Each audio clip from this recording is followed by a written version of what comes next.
Comencemos este interesante tema, la educación como sistema social. Reflexionemos, ¿qué fue primero, la sociedad o la educación? ¿O fue primero la educación y después la sociedad? No sabemos, o sea, pero están, pues obviamente la sociedad y la educación total y absolutamente relacionadas, total y absolutamente. El sistema educativo, pues forma parte obligatoria de un sistema social, ¿verdad? Así como las instituciones educativas y el personal docente, pues integran también un sistema social, ¿verdad? Caracterizado pues con cosas muy importantes como los intereses de las personas, el medio ambiente que nos está rodeando, la cultura que esos grupos, digamos, ejercen o practican, los símbolos, entre ellos el lenguaje, ¿verdad? Que es como nos comunicamos, las comunidades y también los elementos complementarios que existen en todos los grupos sociales, en todas las organizaciones, por decirlo de alguna manera. Entonces, así como el sistema educativo pertenece al sistema social, los propios docentes o las propias instituciones educativas somos un sistema social, ¿verdad? Caracterizado por todo esto.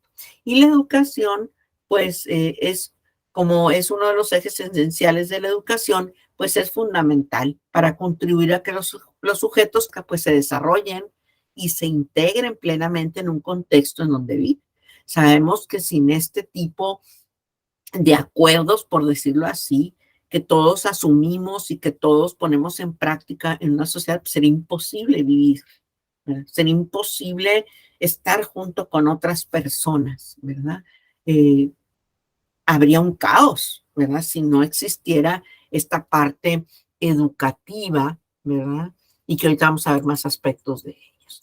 En este escenario, por supuesto, en el educativo, los profesores, pues somos los principales agentes formativos que están al servicio de la vida de los sujetos, de los alumnos y de las comunidades, para entregarse durante toda la escolaridad de la formación integral de cada una de esas personas.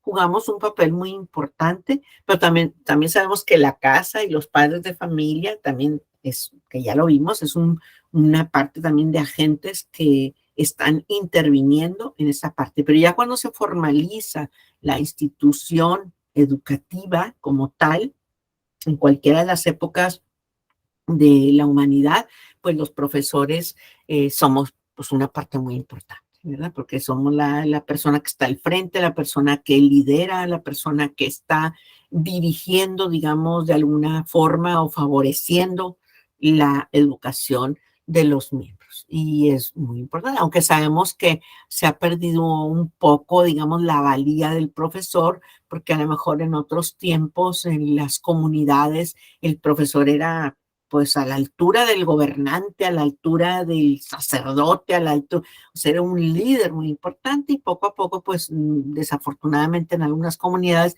se ha perdido esa credibilidad, ese respeto, ese lugar, ¿verdad? Y en otras comunidades sí nos siguen poniendo, pues, digamos, como personas de gran influencia, no influencers, pero sí de gran influencia en esas comunidades. Digamos que somos los primeros influencers, ¿verdad? Sin internet, que influimos en las comunidades. Y los docentes, pues particularmente tienen en común la práctica educativa, ¿verdad? Así como la promoción dentro de esa práctica del conocimiento y de los aprendizajes a través de las estrategias educativas. O sea, nuestra función primordial es esa, ¿verdad?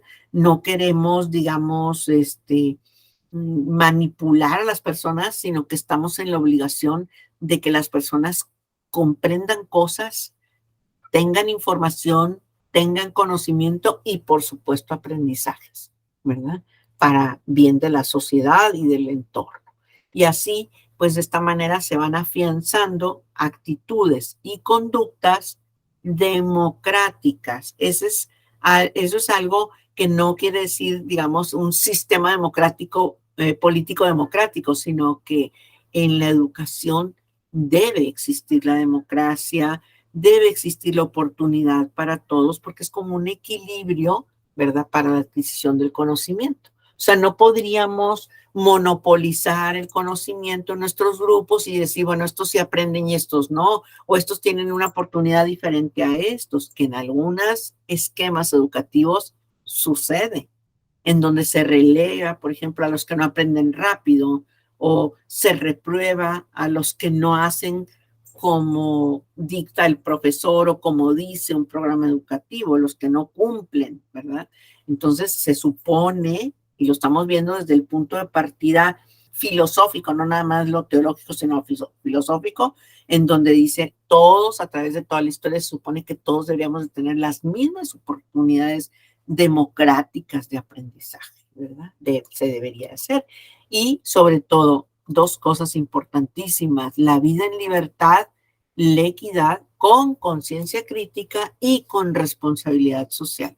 Imagínense, estamos hablando pues prácticamente de un mundo ideal en donde si todos los seres humanos se sintieran iguales, nos sintiéramos favorecidos de igual forma, con las mismas oportunidades, con las mismas libertades, con equidad, justamente, pues haríamos esta conciencia crítica y esta responsabilidad social.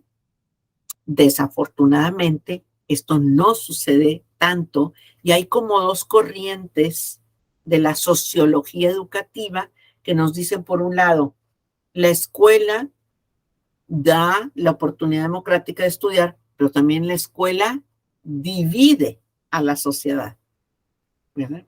¿Por qué? Porque favorece ciertas jerarquías o ciertos modos de operar que no son los más correctos. De ahí que muchos de nosotros, prácticamente todos, tenemos experiencias buenas y malas, socialmente hablando, dentro del contexto escolar, ¿verdad?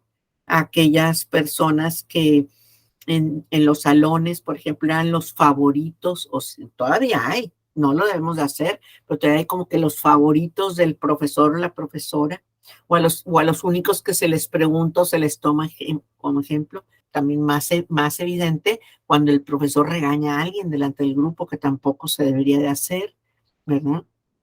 O que castiga, todavía peor que regañarlo, ¿verdad? Castigarlo, evidenciarlo delante del grupo porque no trae tal cual tarea, o porque no aprende rápido, o porque no terminó aquel ejercicio de cualquiera de las materias, matemáticas o historia o de lo que sea, o el examen, ¿no? Por ejemplo, evidenciar a los niños en el examen, pues es totalmente antipedagógico. No es para eso una tarea, no es para eso algún ejercicio que se pone ahí. Por eso las corrientes educativas, las teorías de la educación, pues nos dicen, por ejemplo, que no debes de poner o no debes de hacer ejercicios competitivos, porque ¿qué se favorece? ¿Se favorece el aprendizaje o se favorece la distinción de los diferentes, digamos, niveles de rapidez ante el aprendizaje? Esos ejercicios competitivos que todavía se usan muchísimo. Les voy a poner el ejemplo del Kahoot. La aplicación del Kahoot, pues es buena para gamificar, y te dice el propio programa, la propia aplicación, te dice, es que te damos los resultados y favorece la competitividad. ¿Realmente queremos la competitividad? ¿Cuál es el fin de la competitividad? Nos divide, chicos, porque entonces el que contesta más lento pues va a ser como discriminado o apartado, y socialmente hablando, empiezan los problemas. Hay niños que ya nunca quieren ir a la escuela porque no contestaron rápido, porque su equipo perdió, ¿verdad?, en el Kahoot. Entonces, tenemos que saber utilizar las herramientas para realmente favorecer el aprendizaje, y habrá cosas en donde la competencia, como dicen, sea sana, porque en la vida hay mucha competencia, en los deportes, en los trabajos, en muchas, pues el que hace mejor las cosas gana, el que hace el primero que llegue en el maratón gana, pero en el aprendizaje no siempre abusamos de ese tipo de actitudes, y entonces empezamos a hacer esta división que no es favorable para la convivencia social. no se sienten incluidos los niños y como insisto, hay niños que ya nunca van a querer ir porque son ridiculizados por sus mismos compañeros o por el profesor. Entonces, aquí se trata en la educación de conformar a un individuo creativo, pleno y útil para sí mismo y para la sociedad. Eso debería ser más importante que quien contesta primero, porque el contestar primero tampoco es como un comprobante de que aprendiste. Pues a lo mejor latinó, ¿sabe? O sea, a lo mejor latinó así, ¿verdad? Y en realidad no aprendió nada.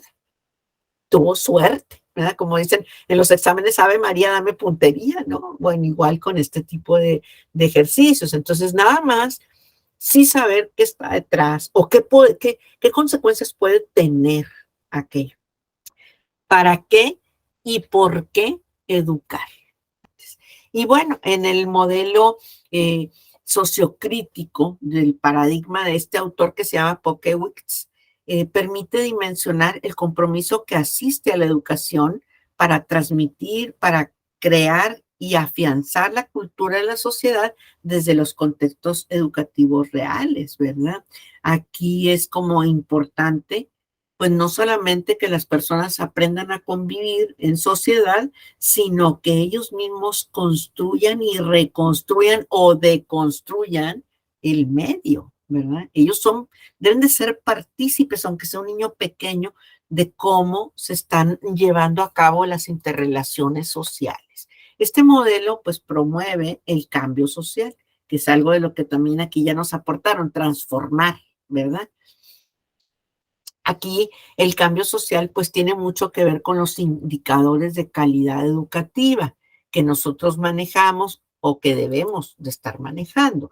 El cambio social es un término sociológico y se caracteriza por tener una referencia a una unidad social.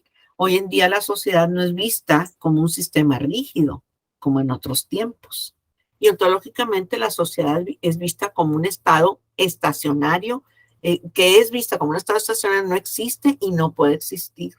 Siempre a través de toda la historia ha evolucionado. Son procesos constantes que van cambiando, pero hay que verlos, pues digo, que cambien para favorecer a todos, ¿verdad? Aquí tenemos esta gráfica que nos habla del cambio social, que, bueno, ya dijimos que es un concepto multidimensional, que tiene que ser visto como un proceso, que se va a centrar en la solución de problemas o de situaciones o en la mejora de las situaciones, que es positivo a pesar de que algunas veces no se vea de esa manera y que es un concepto dinámico. Creo que esto es como muy importante que lo veamos así, que no seamos rígidos. Es que nosotros como profesores lo vimos un poco, Delia, ¿te acuerdas? Que vimos un poco esta parte de que no podemos, aunque tengamos una convicción religiosa o moral o personal o ideológica, de la que ustedes quieran, o política, no podemos nosotros influir a los niños o a nuestros alumnos. Nosotros tenemos que ser como neutrales y respetuosos de esa diversidad tan grande social y cultural que existe. Este cambio social, nos dicen los autores, que tiene que ser desde el interior de las propias comunidades, ¿verdad? Es muy difícil que alguien venga y te imponga cosas, ¿verdad? Tiene que haber una autorreflexión crítica de estos procesos relacionados con el conocimiento, con la comprensión de las situaciones. ¿Para qué? Pues para desarrollar la autonomía racional. Desde la dimensión social, la educación puede operar como un medio tanto de control como de transformación. Se educa para transformar, pero también se educa para controlar. Y eso es lo que debemos nosotros de ser conscientes para tratar de no hacer, para no hacerlo, ¿verdad? Porque no es nuestro papel hacer eso. Acuérdense que es lo que nosotros tenemos la intención de hacer o favorecer personas creativas, plenas y útiles y conscientes, que es mucha responsabilidad. A través de la historia, en las culturas latinoamericanas, pues el espacio social se ha construido a través de una serie de relaciones de jerarquía, ¿verdad? Y de poder, que han llevado pues a una profunda desigualdad social, que a su vez pues se ha manifestado en la desigualdad educativa. Lo mismo que se vive en la escuela, es lo mismo, se replica cuando las personas somos adultas y en el trabajo. Ese esquema que se vive en la escuela se repite en la vida adulta, en la sociedad. En este contexto, el pedagogo o el docente, ¿verdad? Le asiste o tiene la responsabilidad de promover la valoración de estos dos principios muy importantes, el respeto y la igualdad. Muchas gracias por ver esta videoclase. Hemos terminado. Nos vemos en la próxima.